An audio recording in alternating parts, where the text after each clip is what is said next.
Alright, guys. So let's quickly look at the next what they call it probiotic. It's a Lactobacillus what rhamnosus. Lactobacillus rhamnosus. So for this Lactobacillus rhamnosus, um, like let me just give an overview. In your stomach, you actually have some bacteria that help you digest. They're in the stomach there. They are even preventing bad bacteria from coming through. So this Lactobacillus rhamnosus is one of them. Okay, but sometimes due to some disease condition, the levels of this Lactobacillus rhamnosus can go down.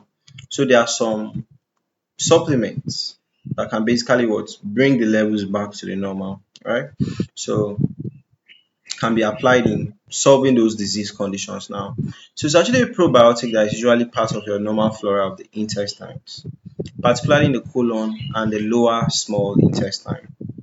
So it helps to maintain a healthy balance of gut microbiota by competing with harmful bacteria for nutrient and space. This will now produce what? It also produces what? Lactic acid and other substances that inhibit the growth of pathogens.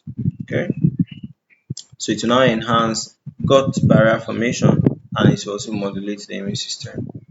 So this Lactobacillus rhamnosus is used to treat various conditions like what? Diarrhea, irritable bowel syndrome, ulcerative colitis, Helicobacter pylori infections, then the general gut health to also maintain the general gut health. Okay. So pharmacokinetics as a probiotic is not absorbed, okay, but it will only remain in the gut to colonize the gut. Distribution, it colonizes the colon and lower small intestine.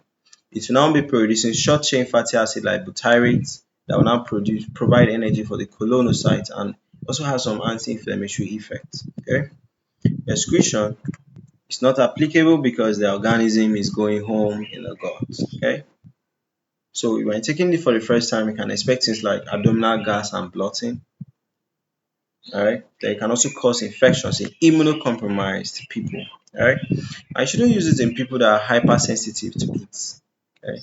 Immunocompromised people meaning your immune system is not that strong. Alright. So this is a normal component of the body.